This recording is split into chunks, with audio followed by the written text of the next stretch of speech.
Today, let's talk about how to get you on a massive podcast that makes you millions of dollars. In particular, how you can be a guest on some of the biggest podcasts in the world and what you need to do in the lead up to get that opportunity. You may have seen recently, I've been on a lot of podcasts. I made it a priority about 12 months ago to start being a guest on more podcasts. And a lot of people have asked me the question, why aren't I starting my own podcast and how do I get on the big podcasts? So I wanted to talk about that today. So the first thing that I want to talk about is why on earth do you want to be on a podcast anyway? And the reason that you want to be on a podcast is because it builds relationships at scale. It's one of those things that you can do where it's an hour or 2 hours of your time, but it's received by thousands of people as received value. So consider the difference between the delivered value versus the received value. So delivered value is how much of your time does it take to deliver. The received value is how many hours of value do people receive as a result of that time. So if I'm on a podcast and 1,000 people watch it, it's got 1,000 hours of received value for every 1 to 2 hours of my time. So it's an amazing use of time. Let me quickly interrupt. I am running a workshop on how to stand out, scale up, and make a bigger impact in your industry. If you would love to master customer acquisition, productization, and differentiation, come and join my workshop. You'll find a link in the description. Now let's get back to the video. Now the research says that the more people spend time with you, whether it's online or face-to-face, the more they get to know you, like you, and trust you, the more likely they are to buy from you and do business with you. So podcasts are a really amazing relationship tool at scale. So why do you want to be a guest versus running your own podcast in the beginning? As a guest, you're in the spotlight. You're the one who is the guest expert. You're the one whose story is being told. Typically, the person who's interviewing you is bringing out from you all of the interesting things about your story. They're the one who is casting a spotlight on you and your content, your information. And in that moment, as a guest on a podcast, you've got authority, you've got status, you've got the microphone effectively, and you're the center of attention. So people are learning more about you. Now, if it's your podcast, if you're the host of the show, you're going to be reaching out and finding guests, you're going to be putting them in the hot seat, and you're going to be putting the spotlight on them, which is a great strategy. And I don't mind doing that. I think it's a great thing to do to share that with your audience. But purely and simply for building your business, it's far better to be a guest on a podcast than to be a host on a podcast until you've got a whopping big audience that you can add value to. As a guest, you want to be prepared. You want to be an amazing guest. You want to be the type of guest that adds lots of value to people's podcast. You want to have an amazing hook. All right, how are you going to open the podcast to get people's attention? You want to have at least 3 or 4 key frameworks or talking points that you're going to share. You want to be easy to work with. And then what you want to do is work your way up something called the podcast pyramid. So let's talk through what does it mean to work your way up the podcast pyramid. So the podcast pyramid, think about it as having 5 different layers. And at the bottom layer, you've got podcasts that typically get 0 to 1,000 views, right? So they're the bottom of the pyramid. These are little YouTube channels, little podcasts.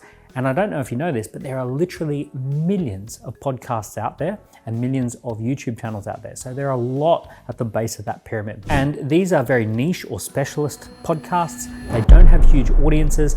And for the people who are in that category of 0 to 1,000 views per episode, they're constantly looking for guests. They love having people on the show. It's difficult for them to get big names to come onto their podcast. They're looking for people who are credible and authentic and well prepared to come onto the show and add some value. So that's the base of the pyramid. As we go up the layers, we've got podcasts that typically get 1,000 to 10,000 views, 10,000 to 100,000 views, 100,000 to 500,000 views, 500,000 to 1 million views, and 1 million plus views per episode. Now, everyone wants to get on the 1 million plus views per episode, right? Of course, if you can get on Diary of a CEO, if you can get on Joe Rogan, if you can get on any of those really big podcasts, that is like the holy grail. You're going to be in front of millions of people. That's going to be an amazing experience. But those podcasts have just so many people trying to get on there that you will never get on there unless they notice you further down the podcast pyramid. So the way that it works is that the people who book people onto those big podcasts, they go looking at all the smaller podcasts to see who's performing, to see who does a great job of being a guest,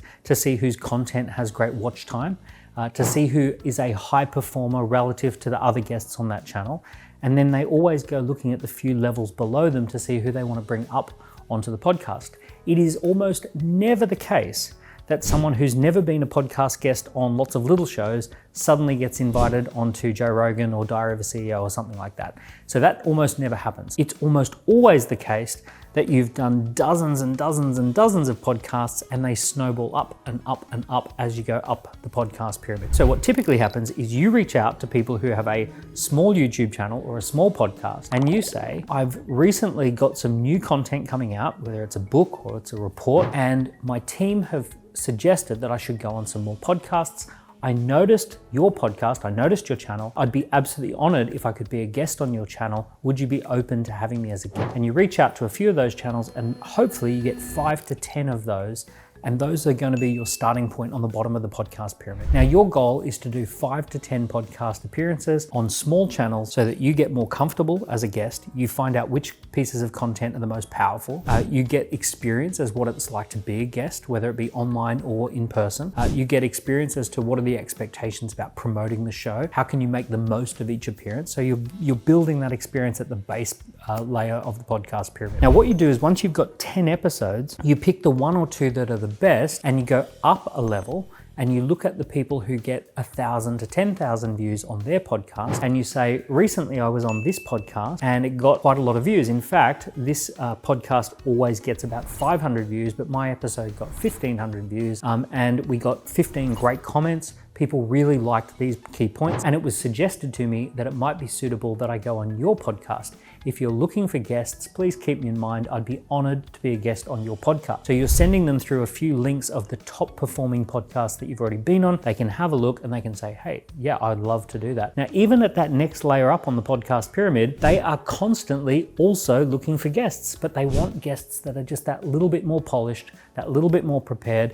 And the fact that you've been on a few podcasts and those podcasts have done well means that they're going to be very excited to invite you onto their podcast as well. Now, what are you going to do? Repeat the process. 5 to 10 bigger podcasts, pick the best ones, and then reach out to the people who are at that next level up, the 10,000 to 100,000 views per episode, right? The 100,000 to 500,000 views per episode. So you're going to go and work your way up. And what will happen is eventually you will have something like 50 to 60 to 70 different podcast episodes that are out there at various layers of the podcast pyramid. By the time you start working your way up, you'll have your jokes that are funny. You'll have your key points that hook people's attention.